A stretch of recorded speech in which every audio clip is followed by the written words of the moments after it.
Qala musannif rahimakumullah wa nafa'na bihi wa bi ulumihi fi darini amin ya rabbal alamin. Kita melanjutkan pengajian kitab Al-Futuhat Al-Makkiyah. Kadzalika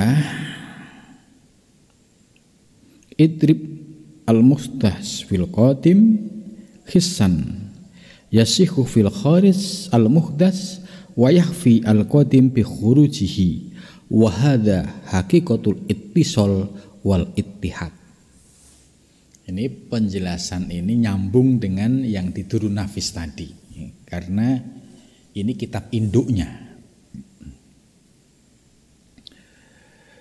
Jadi menurut Syekh Muhyiddin Ibnu Arabi bahwa wujud yang muhdas itu wujud alam semesta, wujud yang baru. Termasuk diri kita. Ini termasuk wujud yang baru. Nah, wujud yang baru ini ya fil qadimi hisan. Wujud yang baru ini kalau ditarik asal usulnya itu pasti akan puncaknya ya qadim itu hisan. Ini wujud yang hudus ya, kalau ditarik asal usulnya itu pasti puncaknya ke qadim. Ini kalau dipandang dari pandangan kacamata hakikat. Nah, dibantu dengan pemahaman teori martabat 7. Nah, ini nanti akan mudah memilah mana yang qadim, mana yang hudus ya. Dalam teori martabat 7 ya, tajalli wujud itu ada 7. Ya, 7 itu dibagi menjadi 2. Yang 3 qadim, yang 4 hudus baru itu. Yang qadim apa saja? Ahadiyat, wahdat, wahidiyat. Nah, ini maksud saya ngambil sampel teori martabat 7 ini menurut saya teori yang praktis, yang mudah digampangi untuk mengurai apa yang disampaikan oleh Syekh Muhyiddin gitu. Jadi 7 martabat ini kalau menurut teori martabat 7 dibagi menjadi 2, qadim dan hudus. Yang qadim ada 3, ahadiyat, wahdat, wahidiyat. Ya, kalau penjelasan detailnya sudah saya bahas di pengajian kitab At-Tuhfah Al-Mursalah ya. Cuma sebagai gambaran 3 yang qadim ini apa saja? Ahadiyat. Ahadiyat itu disebut sebagai ya makom zat ya. Di ahadiyat ini yang ada hanya zat. Kemudian yang kedua wahdah, ini zat dan sifat. Kemudian yang ketiga wahidiyah, itu zat, sifat dan asma. Itu. Ini teori dulu ya. Ya. Kemudian dalam penjelasan yang lebih detail ya, di alam wahdah yang kedua ini ya Allah menciptakan Nur Muhammad gitu. Kemudian setelah diciptakan Nur Muhammad, Allah ingin menciptakan alam semesta. Nah, setelah Allah ingin menciptakan alam semesta, ya. Jadi di alam yang kedua itu Allah ingin menciptakan alam semesta. Kemudian tindak lanjutnya di alam yang ketiga, wahidiyat. Allah sudah mendesain. Ya, kalau di alam kedua Allah Fa inni uhibbu an u'raf fa khalaqtul khalqa, ini hadis kutsinya. Aku ingin dikenal maka aku ciptakan makhluk itu. Ya, di alam yang ketiga ini telah jadi desain tentang ciptaan yang alam semesta ini sudah diselesaikan oleh Allah di alam qadim yang ketiga, yaitu yang disebut wahidiyat, dan ini seringkali disebut dengan istilah lauhil mahfud. Jadi lauhil mahfud ya itu ibarat ya mega database seluruh alam semesta, ya mega database ya. Padahal ini alamnya belum ada, tapi Allah sudah mendesain secara finish. Filenya ibaratnya sudah ada di sini semua, grand desainnya. Itu yang disebut qadim. Ini ya bersifat azali. Nah, kemudian mulailah berproses ke wilayah pelaksanaan, perwujudan. Ya, ini 3 yang qadim, kemudian turun yang hudus. Mulai yang pertama hudus adalah martabat alam arwah, alam arwah.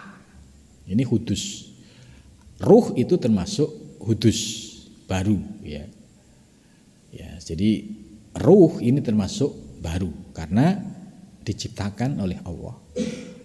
Itu di alam arwah inilah ya semua ruh pernah ya berkumpul di sana dan dikhitab oleh Allah ya dengan alastu birabbikum bala itu berupa ruh. Kemudian berproses setelah ruh ada ya, kemudian berikutnya adalah alam misal. Alam misal ini perangkat untuk menjadi wadah ruh itu istilahnya. Tapi sifatnya masih metafisik. Ya, contoh surga dan neraka ya itu di alam misal ini. Terus kalau dalam perjalanan hidup kita, ketika kita posisinya ada dalam proses mulai dari sperma, kemudian bertemu dengan sel wanita, kemudian berproses. Ini kan kehidupan, proses kejadian manusia kan sedang berproses. Nah, ini juga dalam proses di dalam alam rahim seorang ibu 9 bulan ya, ini juga disebut sebagai alam misal ya, karena memang secara fisik ya ada di dalam kandungan ibu, tapi bahwa itu menjadi bagian dari alam misal ya. Kemudian setelah 9 bulan kita lahir di alam bumi, ini masuk ke tahap alam atsam, alam fisik, karena fisiknya sudah wujud, sudah berbentuk. Ya, ada rambut, ada kepala, ada tangan, ada kaki. Ya, ini sudah wujud dan nampak kelihatan secara fisik. Jadi ini sudah sempurna, gitu. Nah, kemudian ini yang hudus ya. Jadi ruh, alam misal, alam atsam, dan terakhir adalah alam insan. Alam insan atau insan kamil. Insan kamil itu siapa? Yaitu manusia yang secara fisik ya dia manusia biasa, tapi secara rohani mendapatkan anugerah, bisa memasuki ke wilayah rohani seperti alam misal, alam arwah gitu. Bahkan para kekasih-kekasih Allah itu diberikan anugerah ya, sebagaimana Nabi Muhammad itu naik di alam yang wahidiyat, wahdah, dan seterusnya. Ini bagi orang-orang yang dicintai oleh Allah. Lah, untuk kita bisa memahami, oh ya ternyata sekarang posisi kita di atsam, di alam fisik ini, ternyata kalau diurut, oh ya dulu kita di alam rahim. Oh dulu ternyata sebelum berproses mulai dari sperma sampai menjadi janin, oh ternyata ruh lebih dahulu diciptakan gitu. Ini masuk proses, sekalipun prosesnya ini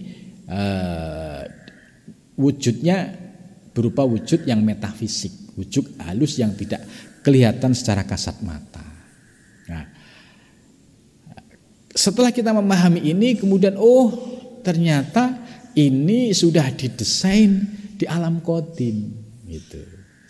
Di alam qadim, yaitu di wahidiyat yang tadi disebut sebagai alam ahadiyat, wahidiyat yang di dalamnya disebut lauhil mahfuz. Nah, maka penjelasan Syekh Muhyiddin ini bahwa muhdas yang baru kalau dilacak ya fil qadim khisan, itu kalau dilacak prosesnya, ternyata dulu desainnya ada di alam qadim. Yasihu fil kharij, ya, ketika sudah menjadi wujud kharij itu wujud yang nyata, yang physically, ya. Kalau ya Abdurrahman ya wujudnya ini, ya. Tapi desainnya dulu kalau kita lihat desainnya di alam qadim, di Lauhil Mahfuz, ya memang didesain oleh Allah demikian. Itu. Tapi ketika yasihu fil kharij al-muhdas, apa yang didesain di alam qadim oleh Allah ketika menjadi wujud di alam nyata, yaitu ya persis, ya tidak berubah sedikit pun. Si A, si B, si C, ya inilah maha besar Allah, ya. Jadi ini yasihu fil kharij al-muhdas gitu. Namun demikian, ya harus dipahami wayahfi al-qadim. Nah, ketika sudah menjadi wujud nyata alam semesta, wujud diri kita sudah physically ini, sudah jasmani ini, maka wayahfi al-qadim, yang qadim nampak tidak kelihatan karena sudah berupa wujud baru. Itu berupa wujud baru. Ini kalau sudah, maksudnya ketika sudah menjadi wujud yang physically seperti ini, ya, ini wayahfi al-qadim. Qadim ini menjadi tersembunyi, tidak kelihatan. Itu. Tapi kalau dilacak menggunakan teori martabat 7 tadi, ketemu. Dari atsam ke misal, ke ruh, alam arwah, terus ke wahidiyat, ketemu di situ. Bihurujihi, ya, sebab hurujnya, keluarnya, artinya proses transformasinya dari qadim, ya kan, desain di qadim ini kan sudah ada, nanti akan lahir si A, si B, si C, itu qadim sudah ada semua. Maka ayat Al-Quran berbunyi wallahu khalaqakum, Allah telah menciptakan. Ini di alam qadim, Allah telah menciptakanmu, padahal belum berwujud, ya, desainnya ada di wahidiyat tadi. Maka fi'il yang digunakan dalam teks ini wallahu khalaqa, khalaqa itu fi'il mandi, menunjukkan past tense, kejadian yang sudah selesai, yang sudah masa lalu. Wa ma ta'malun, dan apa yang akan kamu kerjakan. Ternyata apa yang akan terjadi pada kita, apa yang akan kita kerjakan, ternyata juga tidak bisa keluar dari desain, dari rencana, dari kudrah, dari iradah Allah Subhanahu wa ta'ala. Gitu. Jadi akhirnya enak memahami kehidupan ini. Ternyata ya semuanya kembali kepada Allah Subhanahu wa ta'ala sesuai desain yang ada di Lauhil Mahfuz itu. Wahada, ya, dan ini disebut hakikatul ittisal. Jadi hakikat ittisal. Ittisal itu hakikat, ya, ittisal, pertemuan antara yang aspek qadim dengan yang aspek hudus. Wal ittihad, ittihad, ya penyatuan. Artinya bahwa wujud fisik alam semesta ini, ya ini kan makrokosmos, kalau diri kita mikro. Misalkan kita bicara mikro, contoh supaya kita paham.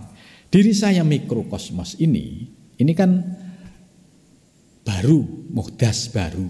Karena proses tadi, sekarang wujud fisiknya dulu ketika di alam rahim, dulu dari saripati tanah, sperma, dulu posisinya ruhnya sudah dikhitab oleh Allah, gitu kan. Nah, kemudian ketika sudah gembleger wujud seperti ini, nah ini disebut dengan hakikatul ittisal wal ittikat. Hakikatnya ya terjadi ya istilahnya penyatuan hudus, ya hudus itu adalah aspek yang baru, sedangkan qadim itu proses yang terjadi pada baru ini tidak terlepas dari yang qadim itu. Kalau kita analogkan yang gampang begini, sederhananya ya untuk memahami ini, wujud pohon jambu yang ada di depan rumah ini, ya, ini kan sudah berupa pohon, malah ada buahnya, ada daun, ada ranting. Ini sudah berwujud fisik. Ini artinya sudah di alam atsam fisik. Padahal dulu kalau kita lihat prosesnya, ketika masih berupa biji, kan bijinya hanya kecil, kan jambu itu. Ya. Ketika masih berupa biji ini, ya, terus berproses sampai menjadi pohon besar. Ini kan ada proses transformasi, ya, dari biji kemudian berproses, ya, dari kecil kemudian besar akhirnya menjadi pohon besar dan berbuah dan komplit dengan segala rantingnya itu. Nah, ini perumpamaan ini hanya sekedar mendekatkan paham.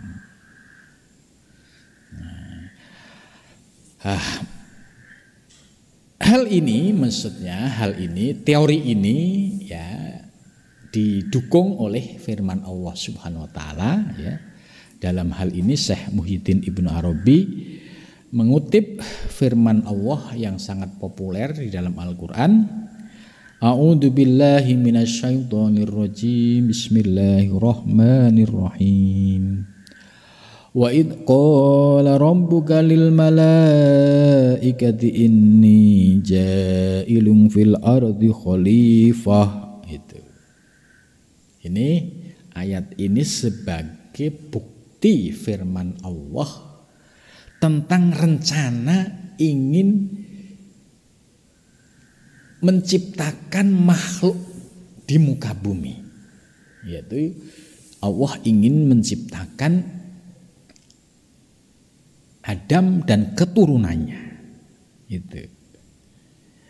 Nah, rencana ini disampaikan kepada malaikat. Itu. Wa id qala, dan ketika berfirman siapa Rabbuka Tuhan mulil malaikati kepada malaikat, ya, jadi malaikat ini dikasih tahu. Dengan kata lain apa? Malaikat lebih dahulu diciptakan daripada manusia. Hei para malaikat, inni ja'ilun fil ardi khalifah, aku akan menjadikan atau akan menciptakan, ya, di bumi, ya. Ini berarti ya belum tercipta tapi Allah ingin menciptakan, yaitu Adam dan Hawa atau Adam dan Hawa dan keturunannya di muka bumi ini sebagai khalifah. Khalifah itu ya yang bertanggung jawab menghidupkan aktivitas bumi ini. Itu disebut khalifah. Nah, terus malaikat setelah mendengar ayat ini itu protes, ya. Paling-paling nanti mereka ya saling bunuh-bunuhan gitu. ya, mereka watasfikud dima gitu. Jadi malaikat sudah memprediksi itu. Terus Allah menjawab, qala inni a'lamu ma la ta'lamu. Aku lebih tahu dari apa yang kamu tidak ketahui. Ya, aku lebih tahu apa yang kamu tidak ketahui. Lah, artinya bahwa proses tadi dari qadim menjadi hudus ternyata di Al-Qur'an ya ada ayat yang menjelaskan soal ini, yaitu tentang rencana Allah akan menciptakan ya Adam yang menjadi khalifah di muka bumi. Lah, ini yang dimaksud proses dari qadim ya. Kalau kita lihat pada saat Allah berfirman, ini kan wujud Adam belum ada gitu. Belum ada karena masih rencana. Kemudian setelah rencana diwujudkan ya, Adam diciptakan ya, dalam ayat berikutnya Allah berfirman, "Hai para malaikat, ya, sujudlah kalian kepada Adam." Akan tetapi di antara para malaikat ini menolak, illa iblis. Ya. Iblis adalah malaikat yang menolak sujud kepada Adam. Jadi yang lainnya fasajadu, yang lainnya malaikat semua sujud. Tapi illa iblis, ada istisna, ada mustasna, pengecualian. Nah, dengan kata lain, malaikat yang menolak bersujud ya mengikuti perintah Allah ini disebut dengan iblis. Nah, lantas dalam drama berikutnya ya, ayat berikutnya, iblis ya merasa dulunya memiliki makom tertinggi di sisi Allah, kemudian jatuh ya gara-gara tidak mau bersujud kepada Adam. Kenapa nggak mau sujud sama Adam? Ana khairun minhu gitu. Aku lebih baik daripada Adam.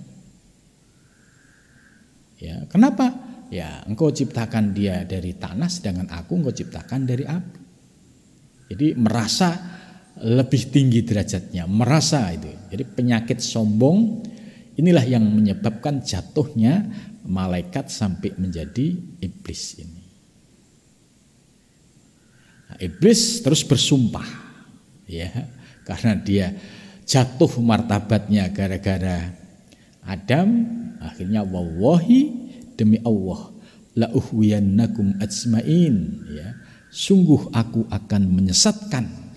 Sungguh ini ada qasam ditambah lam tauhid ditambah nun sakilah. Jadi demi Allah, sungguh benar-benar aku akan menyesatkan seluruhnya ya, kecuali hamba-hambamu yang ikhlas, yang mukhlas, yang hatinya bersih, hatinya yang dibersihkan, artinya yang tauhidnya yang lurus dan benar. Itu. Nah, kemudian terbukti dendamnya iblis ini ya mulai dilakukan ya, ketika Adam dan Hawa ya di surga. Terus Allah berfirman kepada Adam dan Hawa, "Hei Adam dan Hawa, la taqrabu hadhihi syajarah." Kamu jangan dekati pohon ini. Ya. Kemudian iblis memanfaatkan situasi ini, menggoda Adam, menggoda Hawa. Jadi la taqrabu hadhihi syajarah ini makna majaz, simbolis. Kalau hanya sekedar tidak mendekat pohon itu saya kira gampang. Tapi bagaimana memahami ayat ini, bahwa ayat ini ya berkaitan dengan ya proses murkanya Allah kepada Adam dan Hawa karena tidak bisa memegang perintah Allah tadi, ya tentu kita bisa memahami perbuatan apa yang sampai membuat Allah murka.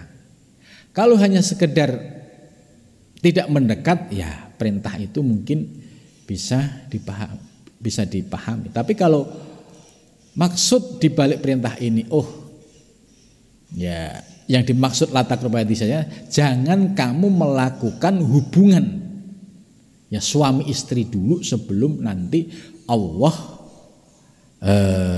memberikan izin pada saatnya gitu. Ya akhirnya iblis memanfaatkan situasi ini, ya Adam digoda, Hawa digoda, akhirnya keduanya tidak bisa menjaga perintah ini. Akhirnya Allah marah, terus Adam dan Hawa diturunkan di muka bumi. Ini sesuai dengan tadi, ini ja'ilun fil ardi khalifah. Ya memang prosesnya harus begini. Kalau nggak begini ceritanya nanti nggak ada kehidupan di muka bumi. Setelah di muka bumi, akhirnya Adam dan Hawa ya menyesal. Maka doanya Nabi Adam dan Hawa itu adalah Rabbana dolamna anfusana wa illam taghfir lana wa tarhamna lanakunanna minal khosirin. Nah, dalam sejarahnya ya Adam itu terpisah ketika di bumi ya. Ada pendapat ya Adam itu sampai di sekitaran Pakistan atau India gitu. Kemudian Hawa juga cukup jauh. Kemudian bertemulah keduanya di Jabal Rohmah di Mekah itu, yang kalau orang haji biasanya datang ke Jabal Rohmah itu. Titik ketemunya Adam dan Hawa. Nah, jadi dari ayat ini ya Ibnu Arabi menyampaikan bahwa di dalam proses yang baru ya itu sesungguhnya di dalamnya ada qadim. Jadi nggak bisa dilepas dari desain yang ada di wilayah qadim. Contoh yang nyata, peristiwa alam semesta ini ya ini kan baru, muhdas baru. Tapi apa yang ada di alam semesta ini nggak bisa lepas dari desain yang ada di Lauhil Mahfud atau yang ada di alam wahidiyat. Gitu. Karena firman Allah, wallahu khalaqakum wa ma ta'malun. Allah telah mendesain, khalaqa dirimu dan apa yang akan kamu kerjakan. Artinya bahwa seluruh peristiwa yang ada di dalam diri kita, di alam semesta, termasuk yang berkaitan dengan diri kita, itu semua telah ditetapkan oleh Allah di alam qadim. Inilah yang disebut relasi antara wujud hudus dan qadim. Ini ada relasi yang sangat erat, tidak bisa dipisah. Walaupun dia hudus, tetap ada hubungan erat dari sisi aspek asal usulnya yang tidak bisa lepas dari qadim gitu. Jadi ini luar biasa nih ya, Imam Syekh Ibnu Arabi ya membuktikan teori ini dengan mengutip ayat Al-Qur'an sebagaimana tadi yang sudah dijelaskan ya. Mudah-mudahan dengan penjelasan ini ya kita mendapatkan pemahaman yang dahsyat tadi.